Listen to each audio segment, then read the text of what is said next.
Good evening and welcome to the Dollar Dogs and Beer podcast. I am your host, Andrew, and we are all back tonight. Jason is finally back from what should be the last vacation of the year. There have been many so far. So, Jason, welcome back.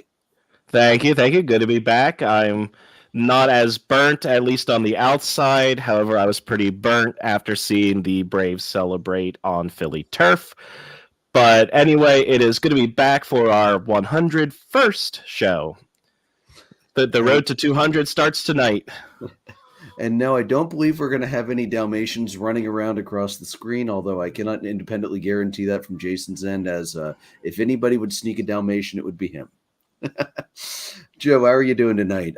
With the Notre Dame on tonight. Yeah, look, man, awful week. The only people who had a worse week than me and the Cubs are MGM and Caesars. They got nailed in that ransomware attack last week. They're hurting, man. Yeah, they're really hurting. It's like Ocean's 50. Yeah, right. You're not wrong about that. Ron waves hi from the chat. Ron, hope everything's going well for you tonight, bud. Yeah, thinking of you, buddy. All right. So, Jason, since you've been gone so long, what are you drinking tonight? Well, I know that I was down North Carolina last week, so you're probably expecting me to have a Cheerwine Ale tonight. I am going to soak those in a little bit. I'm going to let them really stay cold for a while.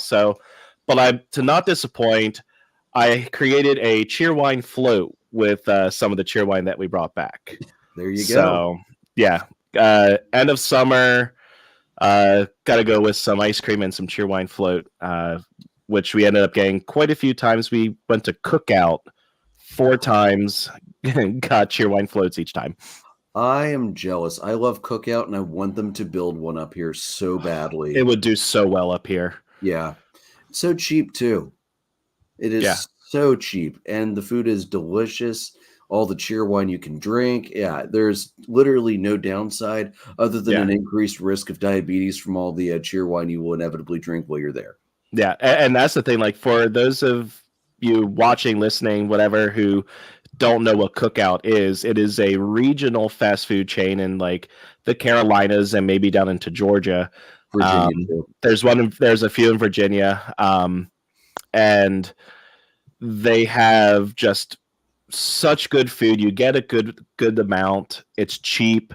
I think ours tended to run around like $14, $15.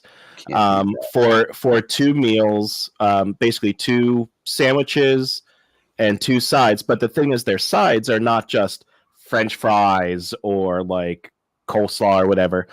They have sides of chicken nuggets, quesadillas, corn dogs.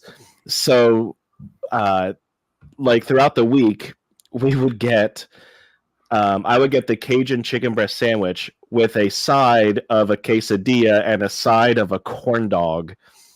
And at one point, we did try their Wisconsin cheddar bites, which are fantastic. Oh, man. They're just white cheddar cheese curds that are deep fried. They will absolutely be joining the rotation next year. Yeah, Ron just chimed in. He loves Cookout as well. If you leave Cookout hungry, that's on you, man. Yeah. Because they make it as easy as possible to not do that. Yeah, and it's a fountain Cheerwine. So just out of the fountain soda machine. Oh, so good. All right, Joe, what are you drinking tonight? Well, I'm looking for something more reliable. So I went with my old reliable Yingling for tonight. So, you know, you can't beat a good old-fashioned Yingling lager. It's just such a good lager. It really is. I'd also love their bottled black and tan as well. So good. Their chocolate porter is really good, too, that they did with Hershey.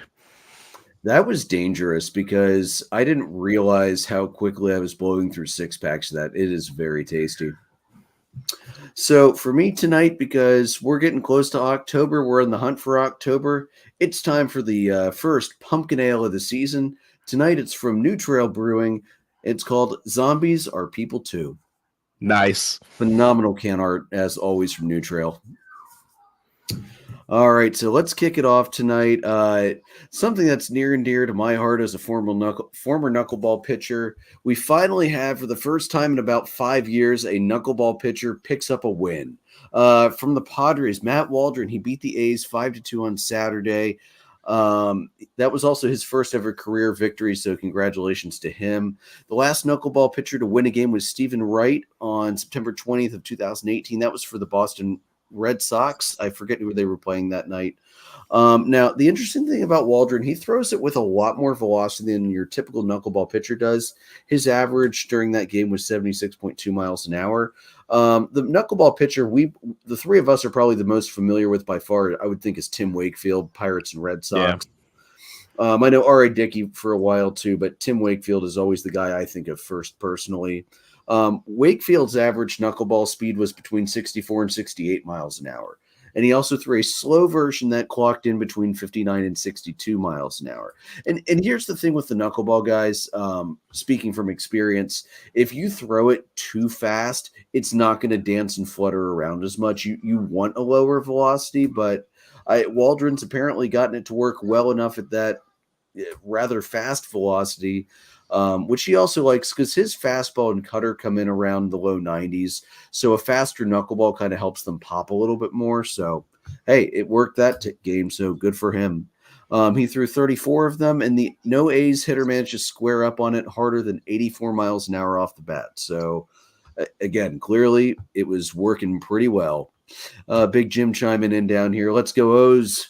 Remember when people thought I was nuts for 90 wins? For the record, I don't think any of us thought you were nuts for predicting 90. We knew they were going to turn around, but this year, just awesome. He said they might hit 100 in great shirt, Joe. Go Irish. Jim will ignore the Irish part of that, but honestly, man, I would not be shocked. Don't give him more fuel for the Penn State fire, man. Hey, we're playing Ohio State this weekend. That's your enemy too. So I was going to say, Andrew and I are absolutely pulling for Notre Dame this weekend, 100%. Yep, I would love to see Ohio State go down in a humiliating heap of disgusting disgrace. It would just be awesome. So if you can make that happen, that'd be great. They definitely need to play better than they had the last couple weeks. So yes, but yeah, absolutely, go Irish, beat Buckeyes.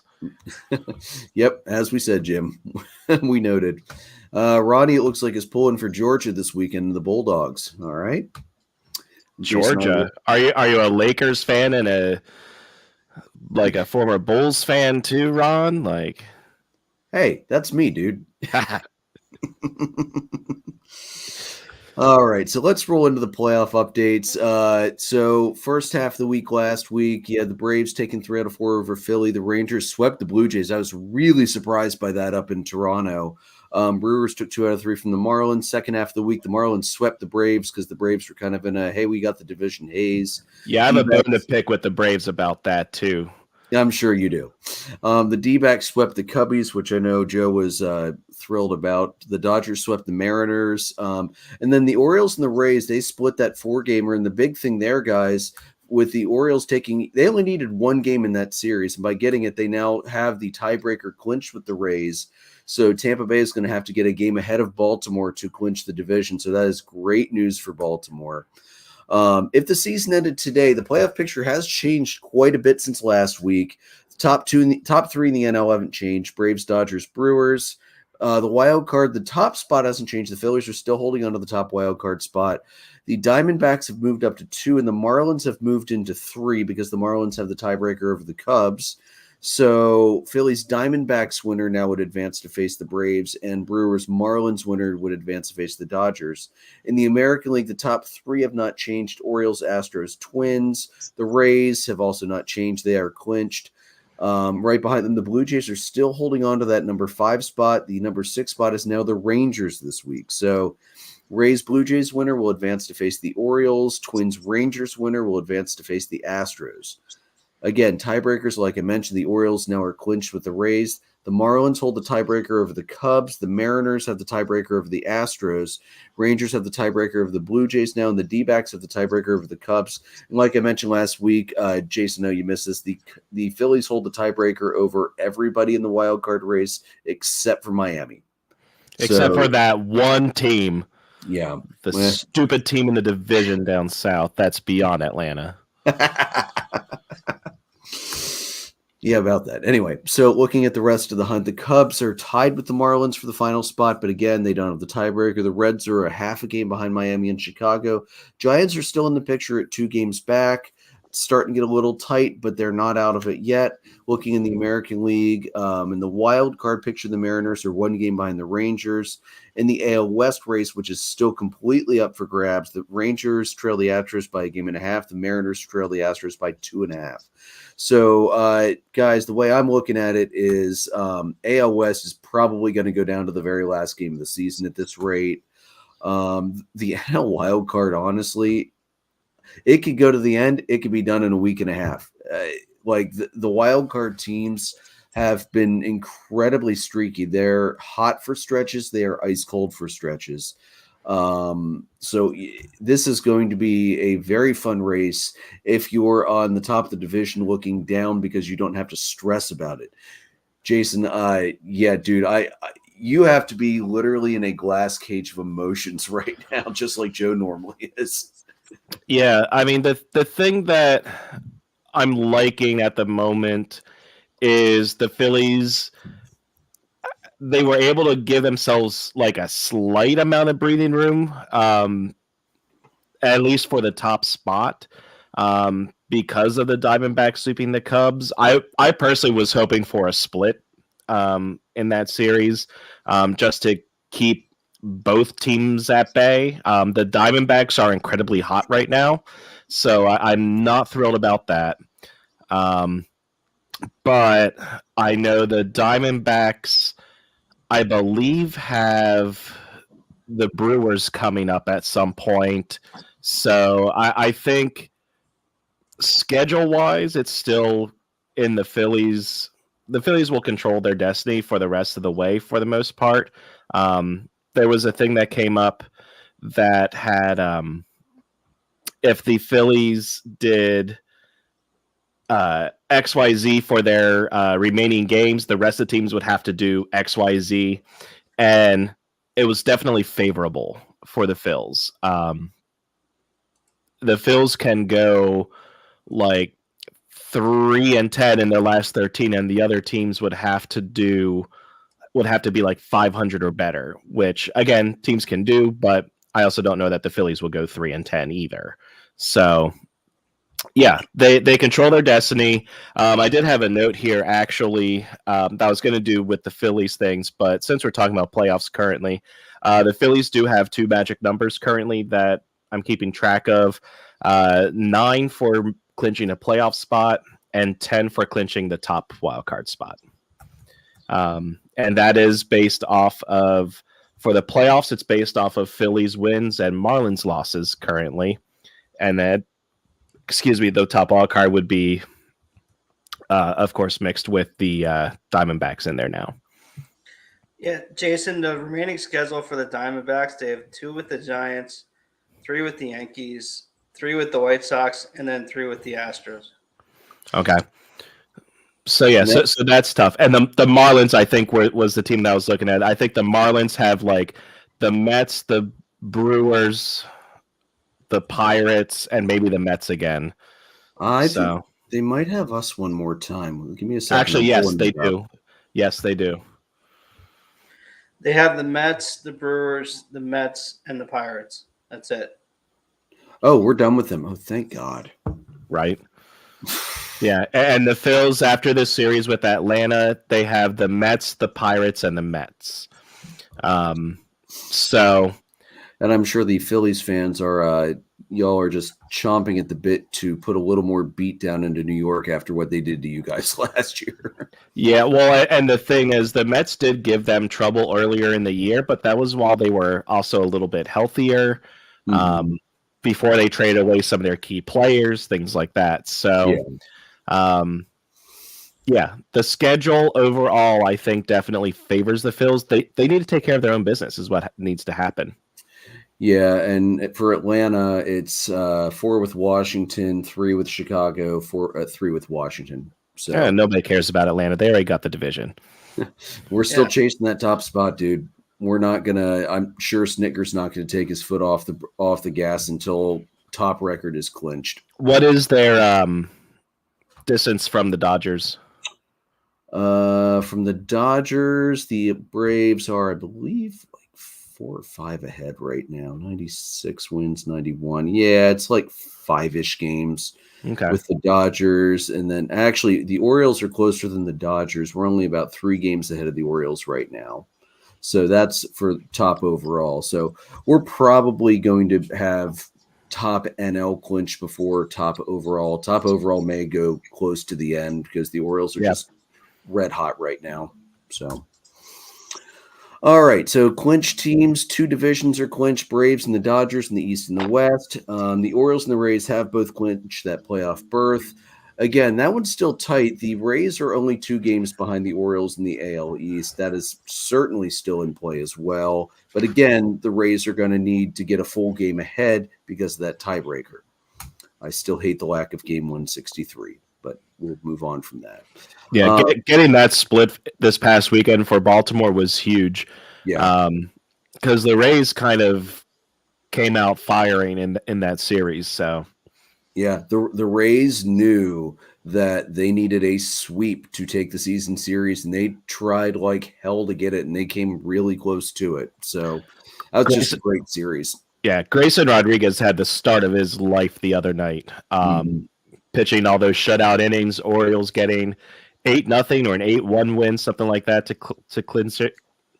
Clinch that tiebreaker, and then comeback fashion yesterday to win that game in extras. So, yeah. All right. So the other magic numbers besides the 2 Phillies numbers Jason mentioned, the Twins have a magic number of 6 to clinch the AL Central. The Brewers' magic number is at 7 to clinch the NL Central. So the Central should be clinched probably within the next week and a half, I would think. Key series to watch this week in the first half of the week: Orioles, Astros, Twins at Reds, Phillies at Braves. Weekend set, I've got Giants at Dodgers, Brewers at Marlins, Blue Jays at Rays, Mariners at Rangers. Those are probably the biggest ones that everybody's going to want to keep an eye on. They're the ones that are going to move the needle the most. So yeah, that's where we're at for the playoffs. Big shakeup from last week. I mean, from 2 weeks ago to last week, the NL didn't move. And now both leagues have been completely shaken up in the wild card races. So this is going to be an exciting one to watch. As much as I can't stand the extra wild card, I will admit the race to the end is very exciting to watch, whether you're in it or not. So good job on baseball there. I'll admit it, as much as I can't stand it. All right, guys. Jason, were you able to pull any odds for the regular season awards? I was. So the only one that I couldn't really find was the coach, which I'll talk about that in a couple minutes here. But we'll start with the MVP race. Your odds, it's locked up for the American League. It's Shohei Ohtani. Yeah. He's going off at minus 30,000. Jesus. In other words, what that means is you have to bet $30,000 just to win $100 back. So if you bet 30,000 and he wins, you'll get 30,100. Second place is Kyle Tucker at plus 10,000. So a $100 bet, if he ends up somehow winning it, you would get $10,100. The National League side of things, it is Ronald Acuna Jr. He's at minus 700. Mookie is behind him at plus 425. So that one's starting to get a little bit near the end. Especially only having 2 weeks left. So, Cy Young, you're looking at Garrett Cole at minus 1,400, followed by Luis Castillo at plus 1,000. So, looks like I might finally get one here with Garrett Cole. Third year's a charm. The NL side of things, it is like a dead heat.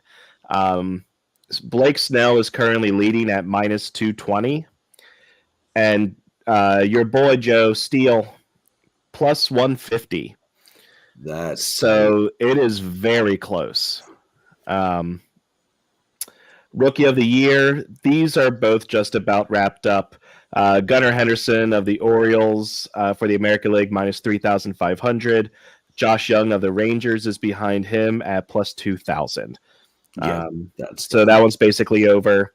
National League, Corbin Carroll minus 7,000. And Kodai Senga at plus 1,700. So, yeah, the most of these are just about over, if they aren't already over. The NL Cy Young is definitely going to be the one to keep an eye on. It looks. Coach of the year. I could not find any odds, but I feel like we could probably have some educated guesses at this point. Like the American League, if the Orioles hold on to win the division, if it is not Brandon Hyde, then there's something seriously messed up. Yeah, I don't see anybody else in the American League that can really make a genuine case. Maybe Tampa. No, because Baltimore potentially Minnesota. Like potentially Minnesota. I swear to God, if they give it to the AL Central winner when that division couldn't get out of its way for 7/8 of the season, that's straight garbage. And you have the Orioles who started out. What did the Rays start out at? Like they're like 23-5 or something the first month and a half. And for the Orioles to come back, if they come back and win that division in a division where basically every team is above 500, you have to give it to Brandon Hyde. Yeah. Absolutely. Then so look at the National League. I can see a few different things happening. Obviously, I think Snit is going to be in there, getting to a 6th straight division title. The number of wins that they're getting, I think, is going to help him out. The division side of things, it's not the toughest division like it has been in the past. Whereas the Dodgers, I think, were in a tougher division this year. Between the Giants and the Padres, but I mean, again, those are kind of a toss-up. I still think I would give the edge to Snicker, especially if they hold on to win the top spot. Jason, I'd consider Shoemaker actually as well from the Marlins because the turnaround he has done with that team has been quite remarkable. Yeah, the other 3 names that are on my list here, Lavulo, I don't know how you say his name, Arizona Diamondbacks manager. If they can, I think you potentially see one of the wild card teams get manager of the year.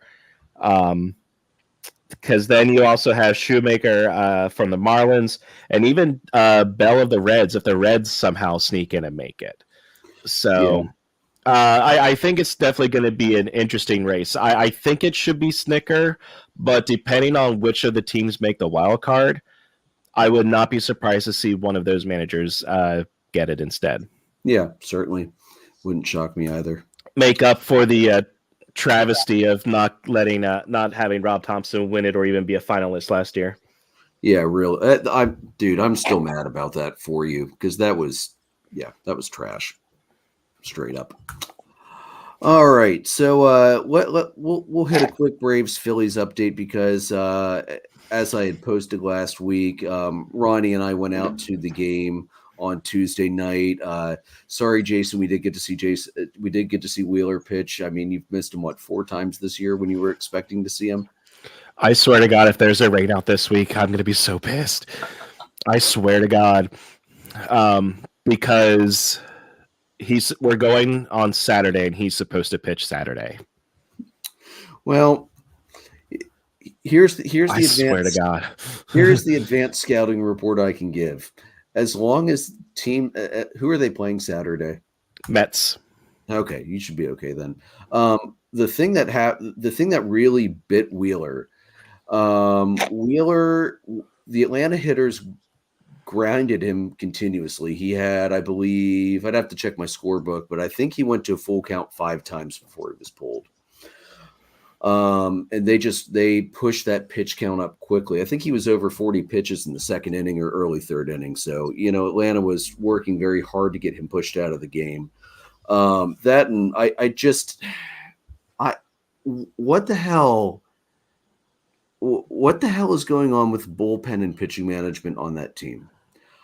Because I don't understand why you let your ace pitcher in there to get tagged for 5 runs and 3 home runs in an inning, or it might have been 2. It doesn't matter. after the first home run and then 2 more guys reach, he never should have pitched to Marcell Ozuna. No, I don't understand that one at all. No. Yeah, and that's been one of the things that's been bothering me this year with Thompson is he's either not letting a pitcher with a solid outing continue, or he's letting a starter who's struggling stay in. Like it's completely backwards what he's been doing. Yeah. And using unreliable relievers. Now, lately the entire bullpen has been unreliable. But that's a recent problem. Most of the year they were actually solid. So part of me wonders if some of it is. Yeah, well, yeah, but and Junior Marte, but most of the relievers like Kimbrel, Alvarado, etc., like they've been solid for the year, and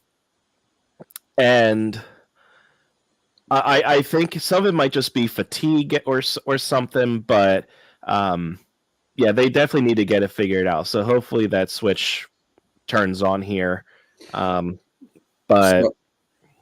So I got to say, though, I always have a good time going to Citizens Bank. I love the ballpark. I love the atmosphere. It was a legitimate October feel to it. There were a ton of Braves fans there, like there always are. And it was hyped up the whole time across the ballpark, no matter which team was up, which team was down. Both fan bases were very vocally there for their teams. Yeah, Ronnie just chimed in. That was what was that atmosphere like with the Turner tying home run? Oh, it exploded. Jason, I obviously wasn't there last year, but it probably was like Reese's home run in the playoffs last year. That's what it felt like. Until 2 jackasses decided to come on down from the stands and run across the field. That was a legitimate, probably close to 4 to 5 minute delay in the game. Well, this one guy actually managed to get the whole way across and get up into the stands, like 4 seats down from where we were sitting. And he thought the people around him were going to help him evade security, and everybody grabbed him and held him until security got him and carted him out. Love it. Like, first of all, Turner was celebrating career home run number 150, which I know I'm jumping ahead. We're going to cover that in milestones too. It was a huge momentum swing, and then you make the pitcher, you give Atlanta's pitcher time to stop and catch his breath. It slows the momentum down for the fit. Like, they might have just won it right then and there, but all the momentum got lost because you had to wait for a pair of idiots to be carted off the field. The one guy that he had some nice dodges out there, I'll give him that, but boy, security got to him pretty quick and took him down hard. Good. And his face was well mashed into the turf as well. I hope he enjoyed the taste of the Kentucky bluegrass outfield that Philadelphia features. So what you're saying is the security was much better than that in Chicago. And Colorado. And actually, I do want to – I actually one of the head security guys was still in our section at the end of the game, and I actually went up to him and thanked him for the quick response of their staff and that they did such a better job than what the Braves experienced out in Colorado when Acuna got physically taken down by fans. So mad props to the Phillies security team for responding very quickly and decisively and taking care of it. And there was going to have to be a delay, but honestly, that delay was much less than it could have been. So mad props to the Philadelphia security. So, looking at the game, hey, I got to see Acuna jack one. I think it went like 420 something straight out into left field. That was beautiful. I got to see Olsen tie the franchise record.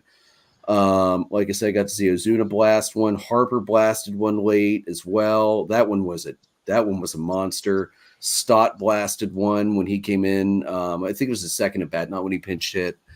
And the funny thing is, I'm sure Ronnie enjoyed this, and the Phillies fans in front of me, Castellanos first at bat. I said to Ron, this is the one guy in the lineup right now that I'm worried about against Max Fried because he's the only real bat that does huge damage against lefties. Wouldn't you know, son of a bitch knocks it out to right center field.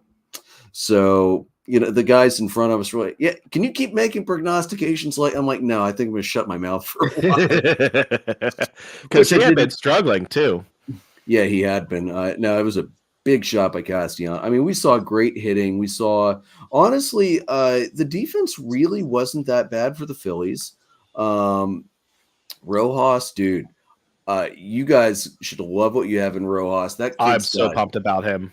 he's got great wheels. He played great defense out in center field. Ozzie smashed one into that left center power gap that probably should have gone for a triple, and he managed to get there in time to snatch it. Like if it wasn't a web gem that night, it should have been. Yeah, and that's, I think, one of the things that I was mentioning to you guys earlier in the year. Like I was comparing, I think I compared him to Andrew Jones a little bit. Mm-hmm.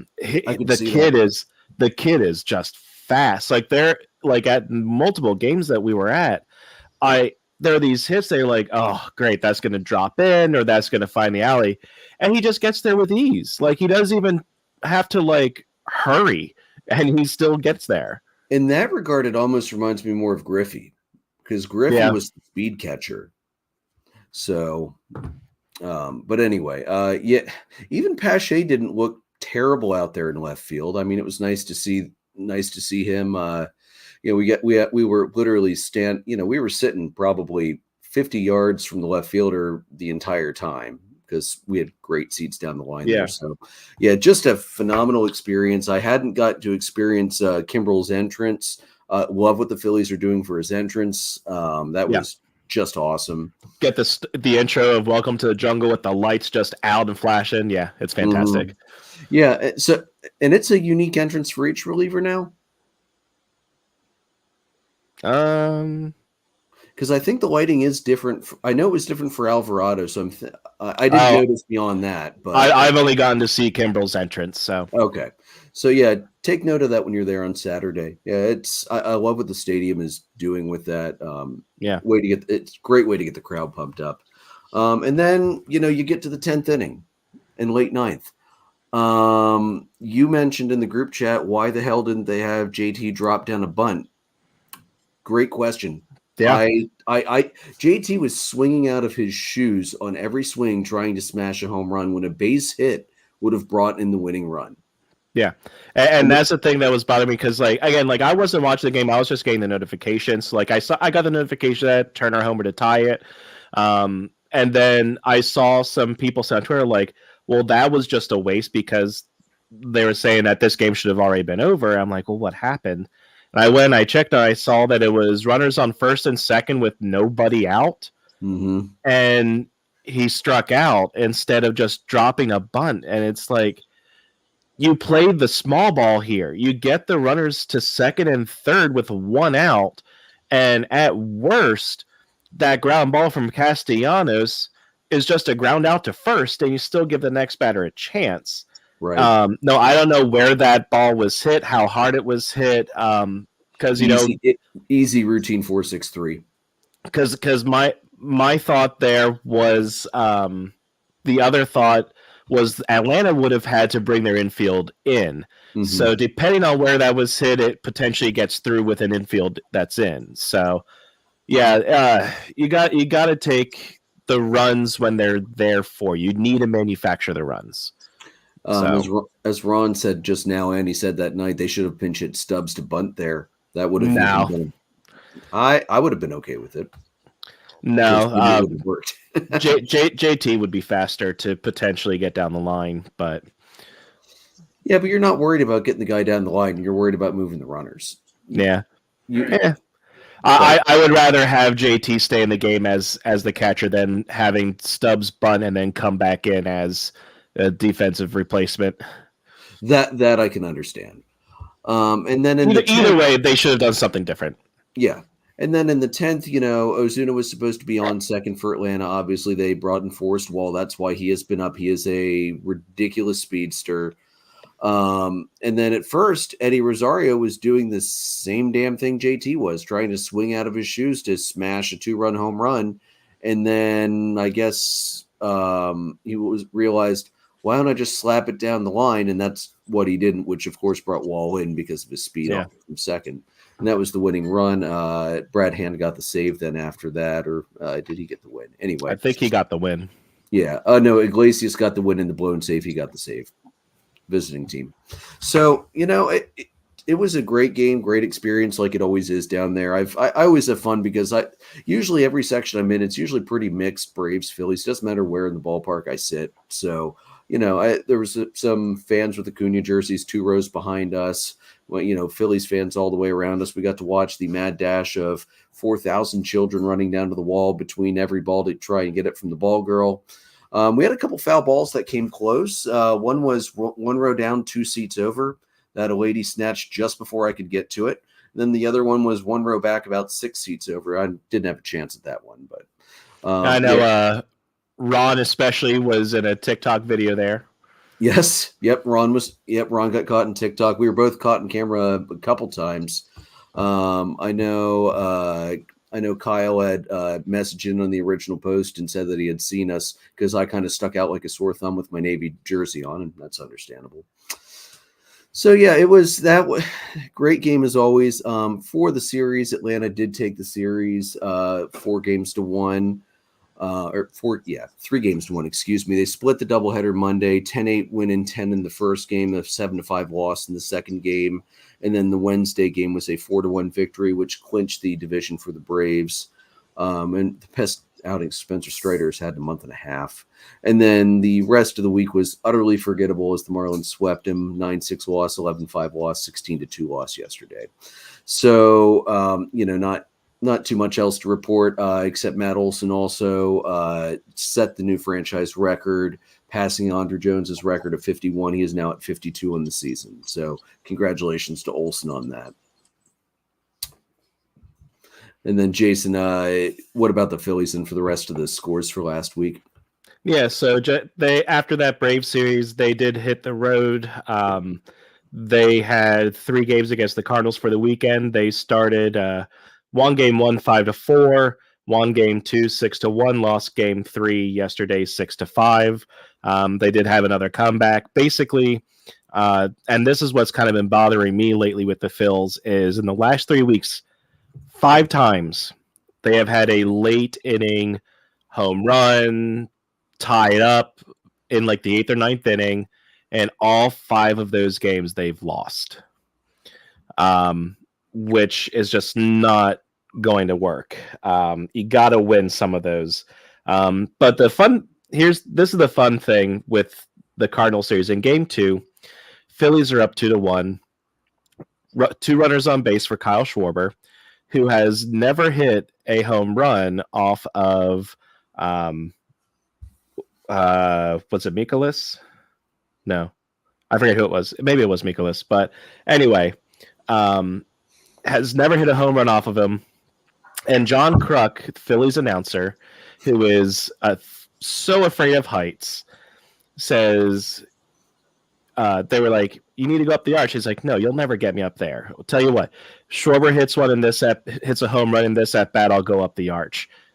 Next pitch, Schwarber lines it for a home run down the right field line, and Scott Fransky, who was filling in for regular play-by-play duties, goes, and Kyle Schwarber has just sent John Kruk up the St. Louis arch.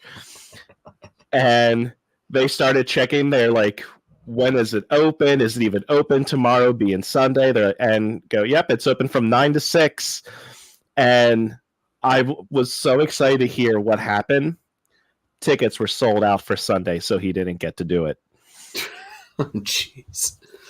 I'm like, I bet if you tried pretty hard, you could probably have gotten up that arch. Like, you're a Phillies broadcaster, it would be a great story. If you wanted to, if you really wanted to follow through on that, you would have gotten up that arch. Yeah, definitely. All right, so that was that was a very up and down week for Atlanta and Philadelphia, honestly, but like I said, great experience, and it was nice to see some of these young guys that Philly has been bringing up. Just one more complaint. I don't care if a lefty is starting. Stop going with a righty-heavy lineup just to go with a righty-heavy lineup. Get guys like Stott out there. Get Marsh out there to start with. There was no reason to have Pache out and left and Sosa at second base. Just no reason for it. All right, so let's move on to what is going to be undoubtedly the single most painful section of the show tonight for Jason. Well, it's been fun, boys.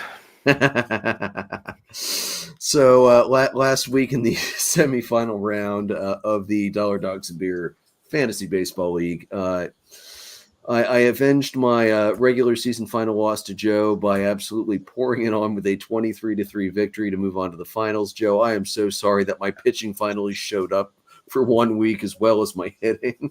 Don't believe him, Joe. He's not sorry. Of course he's not. And I would want him to be.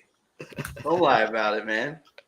All right, fair. I'm glad I kicked your ass. All right. Yeah, and fine. then you know what I find funny about this is always people are like, "Hey, it's Tuesday. Don't worry about it." This game was over by Tuesday. Yeah, it was one of the rare times where the score stayed in the 20 to something range and never came back from it.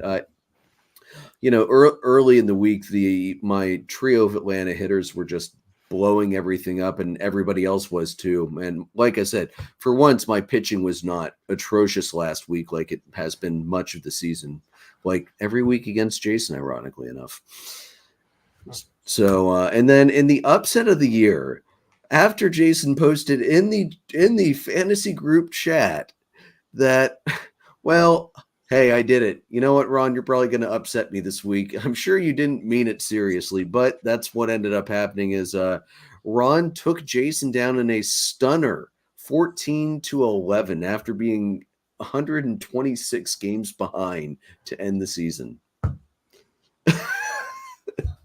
That was one of the most wild endings I think I have ever seen to a fantasy baseball. Blind squirrels find nuts every once in a while. Had he beaten you yet this year, Jason? No. Of course. I'm pretty sure the closest was like 15-10. Everything else was at least 20 to single digit. He was due. I mean, the minus 126 should tell you all that you need to know. No, like it was, yeah. And when I said that, I was half joking, but knowing how the fantasy gods like to work, I was also not really joking because I was like, of all weeks, it's going to happen this week. Like, and really a lot of it comes down to, my guys, they didn't really hit well this week. Pitchers, I didn't get them pitching properly. Like it was the wrong week for my entire lineup to essentially go cold. Offense was okay, but I had teams that were playing tough series. Like, say like I had Harper and JT against the Braves. And the thing that stank about that was in that Phillies-Braves series, the only Phillies players who did well were the ones that Ron had. Like Castellanos, Bohm, those players, like they actually did really well in the Braves series. And then you get the Cardinals, and they're the ones just scoring all the runs. But like I had the Blue Jays who had the Rangers, the Mariners who had the Dodgers, things like that. So it was just that perfect storm of just everything not working. So, yeah. And I was keeping track because Ron and I were actually really close going into the weekend. We were like 12-11, 13-12. Like we would come back, like I would take a lead for a little bit. He would come back, take a little lead.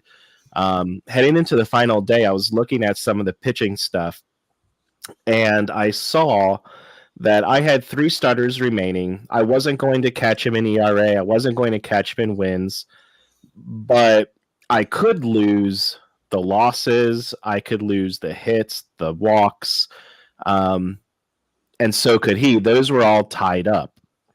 So my thought was, I'm going to see, because he had Taijuan Walker going against the Cardinals, and I was keeping track because in my mind, I'm thinking the smart play here, especially for Ron, would be to sit Walker, because then you force me to have pitchers go, and then I risk losing that, because it was so close that if I sat all of my starters, which I ended up doing anyway, and he sat Walker and he had Walker pitch, I probably walk away with the win.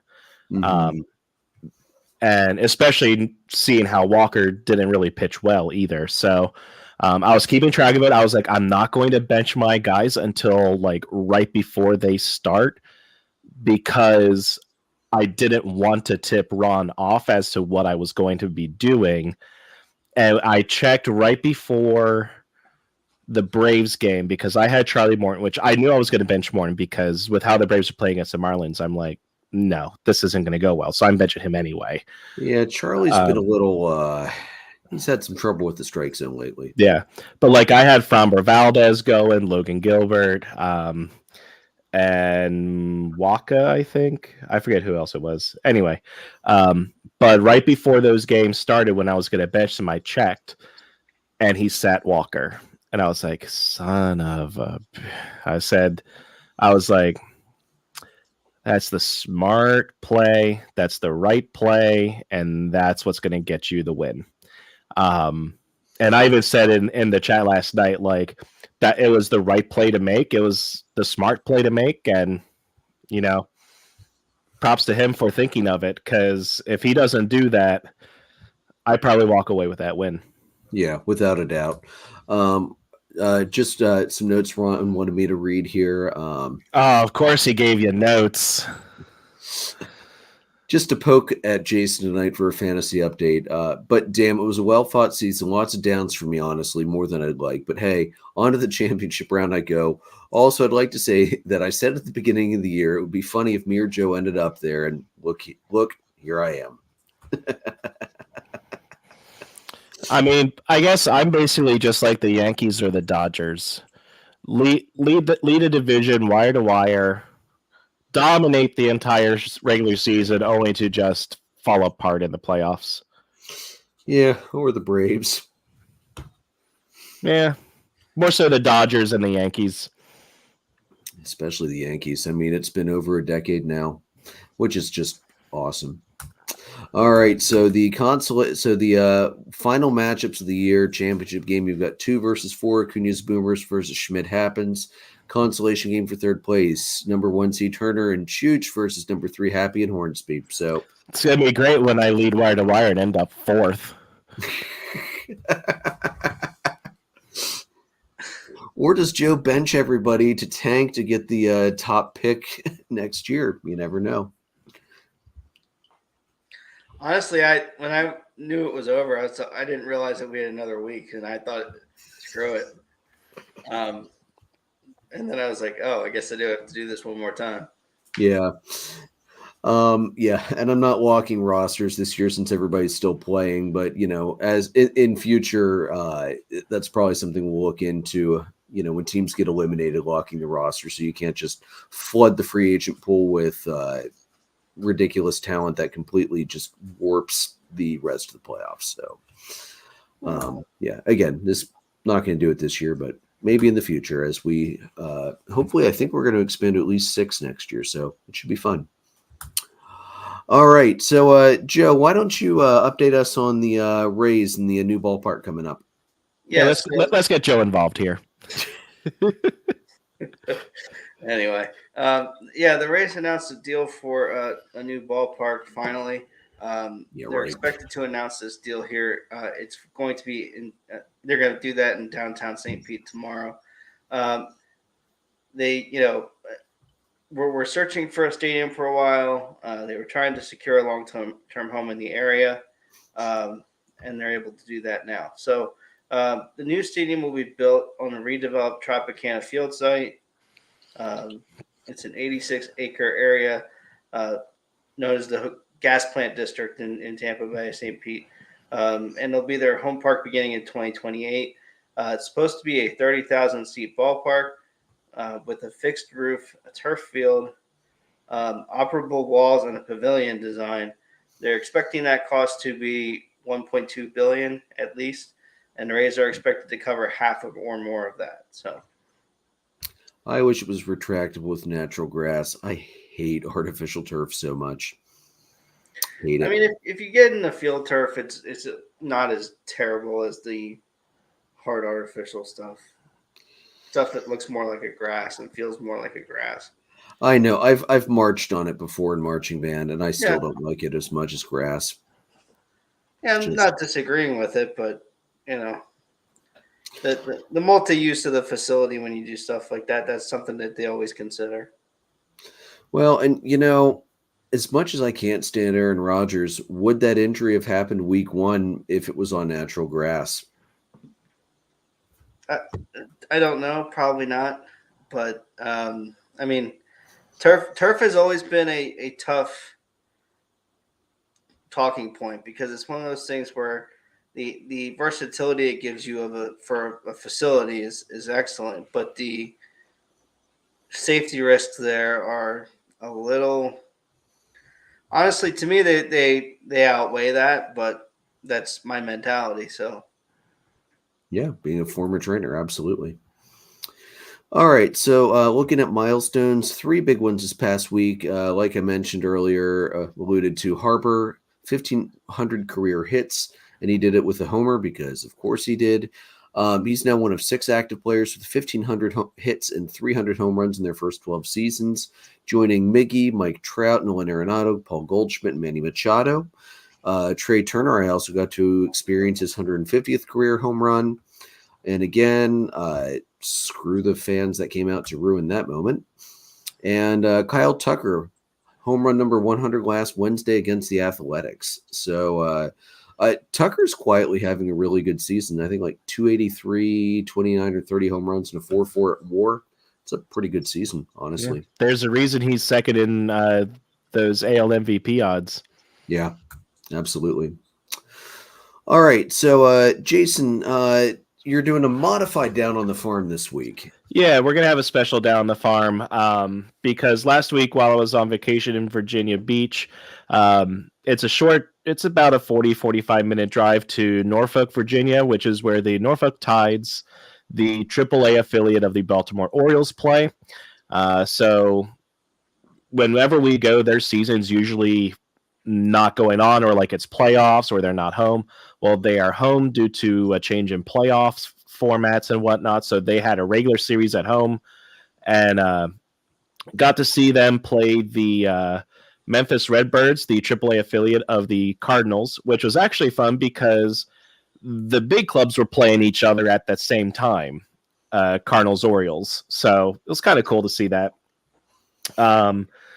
Harbor Park in Norfolk it's decent. It's okay. Like there's better minor league stadiums, but there's also worse minor league stadiums. So it's not Clipper Magazine, right? No.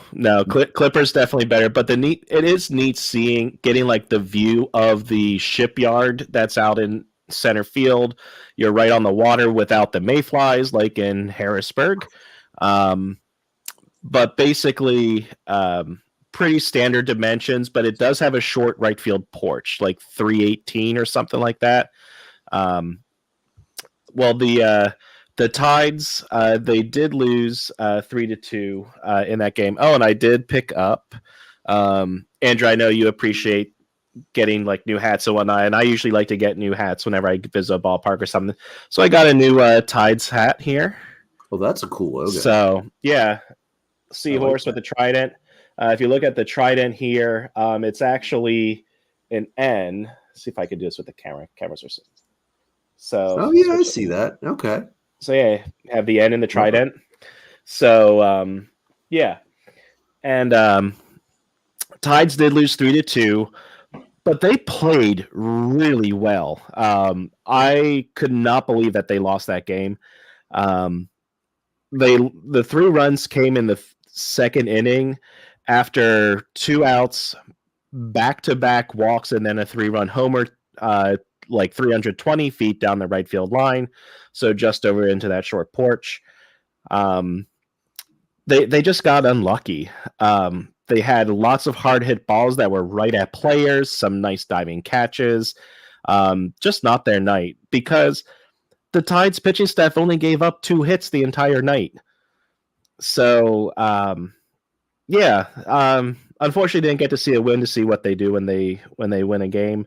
But the neat thing was I did get to see the top 4 prospects in the Orioles organization: Jackson Holliday, Colton Cowser, Kobe Mayo, and Heston Kjerstad. It was really cool seeing them all play, and Jackson Holliday looks like he's 12. He is only 19, but he has those like blushed red cheeks and just looks like he's 12. He slid at one point home to score a run, and his helmet came off, and he's up. I'm like, my God, isn't he in like 5th grade or something? Like, it was crazy to see just how young he actually is and how he looks. But yeah, so that was a really cool game, despite the result. Gerber Baby Holiday, yes, Matt, absolutely. I did see one of their top pitching prospects, Armbruster, which is a fantastic name for a pitcher. He did end up taking the loss. Got to see Prieto, who's one of the Cardinals' top prospects. I know, Joe, you're excited about seeing him in the future. But one of the cool things about that game was I got to see the ABS system, which is automatic balls and strikes in play. And basically, again, what that means for those who don't know is the umpire is told what it is through an earpiece, and he makes the call. Now, he can overrule based off of, like, say, a pitch is in the dirt and bounces in the strike zone. He can rule it a ball, foul tips, things like that. And what happened, with the way that they did this, it was really neat. You saw in the one scoreboard beyond center field, there was in the lower left corner the strike zone box with the quadrants. And whenever the pitch was called, you saw where it was on the screen and what the result of that pitch was, including ball, strike, and in play. So it was really cool. It didn't make me feel like that the game went any faster. It didn't feel like it held up the game at all because there were no challenges and really there were no arguments from the players because they're like, hey, it's what the system's saying it is, so that's what it is. You think the players probably realize that you're going to have less luck arguing with a robot than you are arguing with an umpire. Yeah. And we'd talked about this a little bit ago about the ball strike challenge system. I'd shared that video that the Gwinnett Stripers shared of it being used in their ballpark. And my God, that's so fast. Just bring it up to the show. You know, if we're not ready to go to the automated ball strike system in the majors yet, bring that up, please. That's more than ready. That took no time at all. But just do it. Yeah, I would even be fine with the challenge system that we saw at the Iron Pigs. You know, let the umpires make their calls, things like that, but then have that option available for the catchers and for the batters, which that was what the Gwinnett Stripers video was that you sent. That it wasn't the ABS system, it was the challenge system. Yeah. The challenge system. One of the cool things about seeing Heston Kjerstad, which of course, naturally, that was the one game out of that series that the Tides lost. But we saw Heston Kjerstad play, and just a couple of days later, he actually got called up to the show with the Orioles after an unfortunate injury to Ryan Mountcastle. And Kjerstad did have his first career hit, which was a homer later in the week. Nice. Good for him. Add him to the milestones. All right. So, Joe, it sounds like Read the Room is going to tie directly into the Cubbies this week. It's pretty much all Cubs anyway. So all right, fire away, dude. Look, this Cubs week was an absolute disaster. You're going into a series against the Rockies, the worst team in the National League. that the owner really missed the mark on that bet. Okay, how's The that 90 Rockies wins owner. looking now? Yeah. You're going into a series against the Rockies where I don't think their starting pitching is awful, and I don't think they faced a starter with a ERA below 5, other than Kyle Freeland, and they really couldn't get any offense off the starting pitching at all. It just was embarrassing. Like you're getting, runs in garbage time. Like they lost the game 6-4, but that game was 6-0 or 6-1 in the ninth. So it's not like you put up a real fight. The team just looked dead. I'll be honest with you.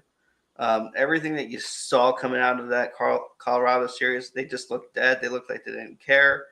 Defensively, they were making a ton of mistakes. Dansby had like 2 errors in the game. One of the games, it was uncharacteristic of him. They made a ton of base running mistakes. I think, Madrigal tried to stretch a double into a triple when he had no business trying to do that.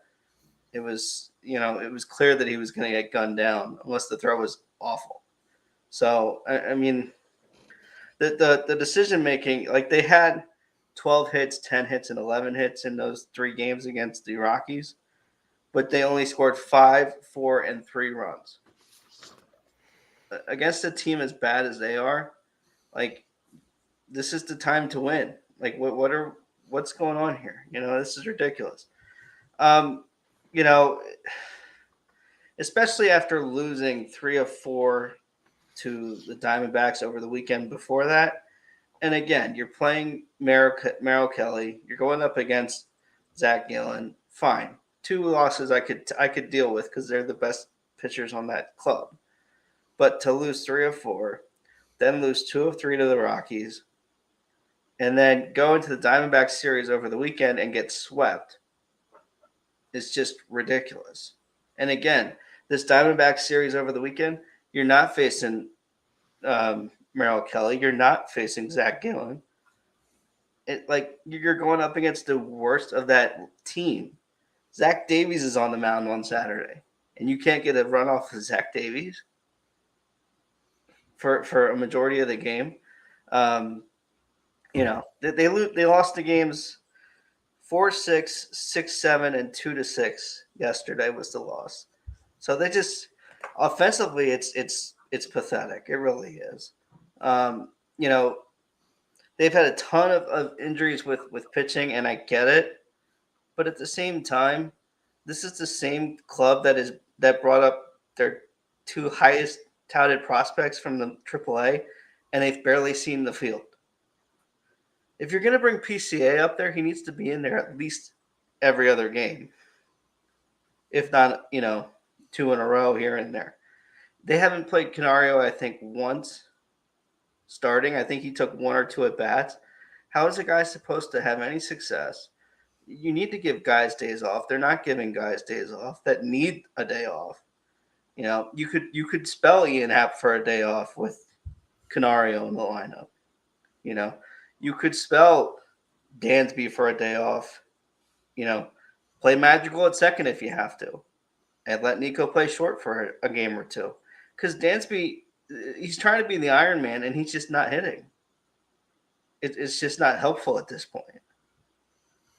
And then you have a ton of people talking about how, they're just gassed and the bullpen's gassed. And I'm just like, every team is going through the same stuff.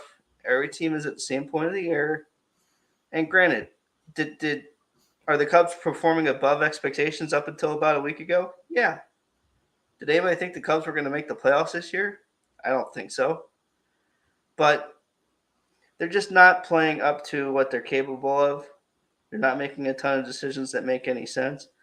And if we're out of the rebuild phase and we're in the winning phase of this, we're not in the development phase anymore. That's a Ross quote.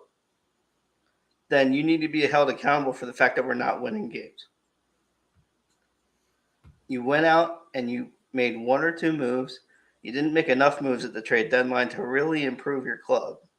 Bullpen was a weakness. Hitting was a weakness. We knew that. You got Jose Cuas, and you've mismanaged him, and you had Candelario, who was doing really well to start and then dropped off and got hurt. It just feels like there's a ton of unseriousness about this ball club, and it's just not like there are a lot of fans will try to tell you how to be a fan for your particular team, and I just can't do it. Like I'm not going to tell someone how to be a good Cub fan because they're critical of something or another, or they're happy about something or another. But like, I'm not going to put up with it. I'm not going to watch it. Why should I watch it? Like, if you're going to mail it in at the end of the year, you're playing the Rockies. You're trending in the wrong direction, and you have the Rockies and the Pirates at home this week, which who knows if you're going to show up for that or not. And then you go on the road for Atlanta and Milwaukee next week. So even if you make any ground this week, you're at the mercy of everybody else now. Instead of controlling your own destiny, now you're at the mercy of everybody else. And I'm not happy with where we're sitting. Yeah, I definitely feel that, man. Especially after watching, look at PCA in particular, that video I shared in the chat of that freaking catch he made out of nowhere in right center field. Now, why is he not out there more? Like, good God. Yeah. At the very least, he should be a late game defensive sub every game that he is not starting. Yeah. The Cubs are laying an opportunity slip away is what they're doing. They're absolutely letting an opportunity slip away. I think it's already gone. I mean, I know there's 2 weeks left, but to me, it's already gone.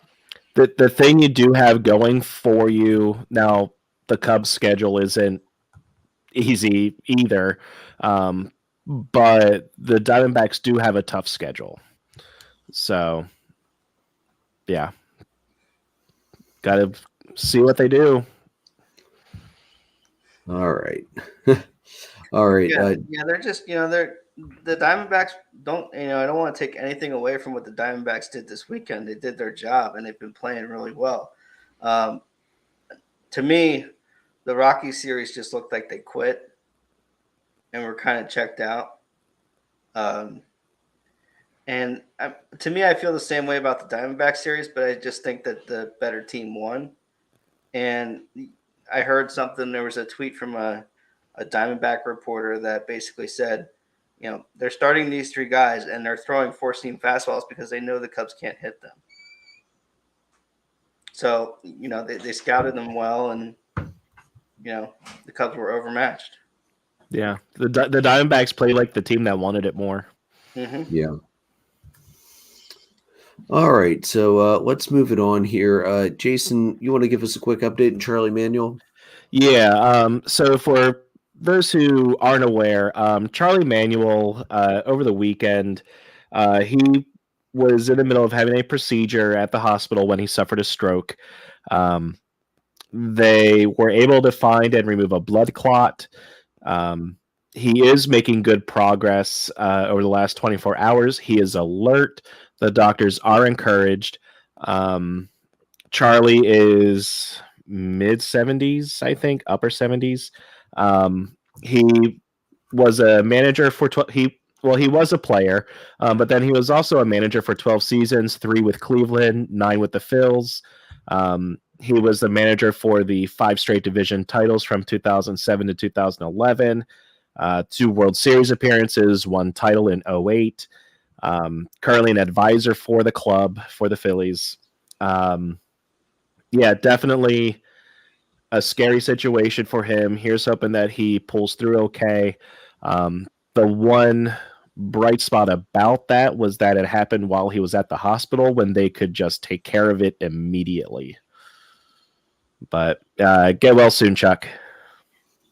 Yep, absolutely. There's no better place to be to have a stroke than in the hospital already. All right, so moving on to the hot list, guys. For me, my hot hitter this week was Juan Soto of the Padres. He had a 458, 501 slash line, 24 at bats, 11 hits, a double, 4 home runs, 9 runs scored, 13 ribbies, 2 stolen bases, 3 walks, 3 strikeouts. Jason, did you have another hot hitter for the week? I did. I actually went with Bobby Witt Jr. of the Kansas City Royals. 458 this past week, 1 home run, 5 RBI, 8 stolen bases, and 7 runs scored.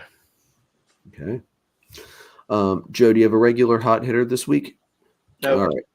All right, Joe, who is the Moneyball hitter of the week? Moneyball is Mr. Rafi Devers from the Red Sox. 400, 586,000 slash line, OPS of 1586. 5 runs, 8 hits. 4 of those 8 hits were homers. 5 RBIs, 7 walks, and 2 strikeouts. That's filthy. That is absolutely filthy. All right, my hot pitcher for the week was Brandon Woodruff. 2 starts, 1-0 record, 15 innings, 13 strikeouts, 0.6 ERA, 0.67 WHIP, 1 earned run allowed, 9 hits, 1 walk, 1 home run allowed, and one of those starts was a complete game as well. Jason, your hot pitcher? I went with Framber Valdez of the Houston Astros. 14 innings pitched, 1 win, 15 strikeouts, and a 1.93 ERA. Okay, very good. Joe, do you have a hot pitcher this week? Anybody who pitches on your fantasy team. Yeah, basically. Other than that, no. How about the adulting reliever of the week? So we've got 2 this week. Devin Williams, the closer for the Brewers, 3 for 3 in saves, made 4 appearances on the week. 4 innings pitched, no hits, no runs, 2 walks, and 6 strikeouts. A whip of 0.50, and of course gave up no hits. The other one is Jason Foley from Detroit. Made 4 appearances this week, 3 2/3 innings pitched, no hits, no runs, no strikeouts, no walks. So Okay. a whip of 0, and a batting average against of 0. Rather impressive. That's how you use the defense behind you. And considering that was Detroit, I'm especially impressed that it stayed at all zeros. All right. Hot team for me this week was the Dodgers, 7-3 in their last 10, 4-2 last week, and they are currently riding a 3-game winning streak. They are starting to heat back up at the right time of the year, unlike my Braves in Atlanta right now. Jason, who's your hot team? Sorry, Joe. I'm taking the Milwaukee Brewers. They are 7-3 in their last 10, and as the Cubs had gotten close, the Brewers now have a stranglehold on that division. So Brewers are finding a way to get it done to win that division.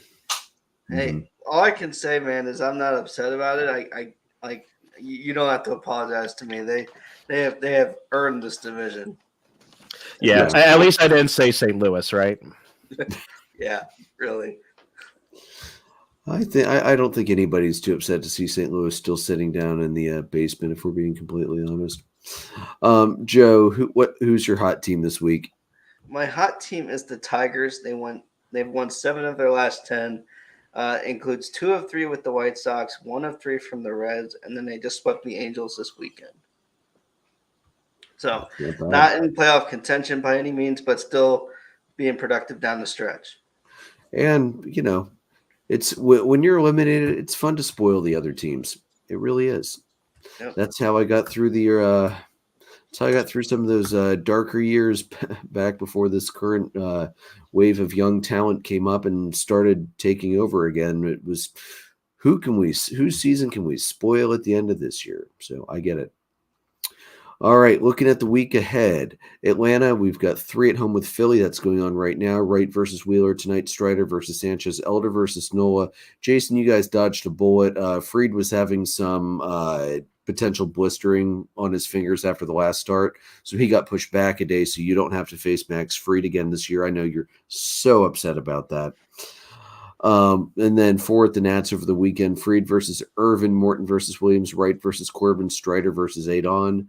The Phillies to end the week have 4 versus the Mets, Suarez versus Peterson, Walker versus McGill, Wheeler versus Quintana, Sanchez versus Buto, and then the Cubbies 3 versus the Pirates, Assad versus TBD, Steele versus Keller, Hendricks versus Oviedo, 3 versus the Rockies, Tyone versus Davies, Wicks versus Flex, and Assad versus Block. And then for the Orioles this week, 3 at the Astros, Means versus Verlander, Gibson versus Brown, Bradish versus Javier, and 4 at the Guardians, Flaherty versus TBD, Rodriguez versus Williamson, Kremer versus Quantrill, and Means versus Allen. So this is a huge week for Baltimore. We're going to learn a lot about, are they a legitimately sustainable team going into the playoffs, basically, on how they do against the Astros this week. Give you a quick update. The Orioles are up 3-1 currently in their game tonight. 1 sec, I'll get you the inning. Bottom of the 5th in Houston, nobody out.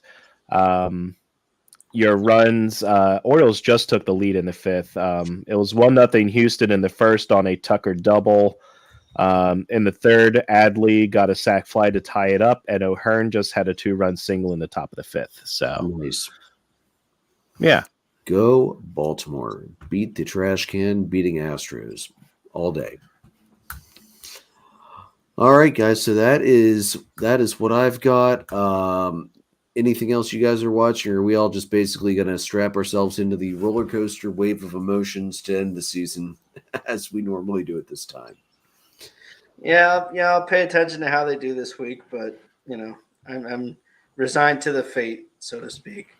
And I mean, Wainwright got his 199. Does he get 200 in the next 2 weeks? Yeah, I don't know, man. The funny thing is, we all thought at the beginning of the year that it was going to be a shoo-in, and now it's a fight. Although he is currently the winning pitcher on record, and the Cardinals are up 1-0 on the Brewers in the top of the 8th right now. So he could pick up that win tonight. I would be shocked. And that one is sure he was going to get shelled today, but that one is top of the 8th. 2 outs, runner on first. So he went through 7. He really pitched his heart out tonight to try and give himself the chance. It's actually a little unfortunate that the team didn't give him some run support tonight, but it's also the Cardinals. Are we surprised? No, not this year. No. Oh, here's some good news for all of us, really. The Mets beat the Marlins tonight 2-1. Nice.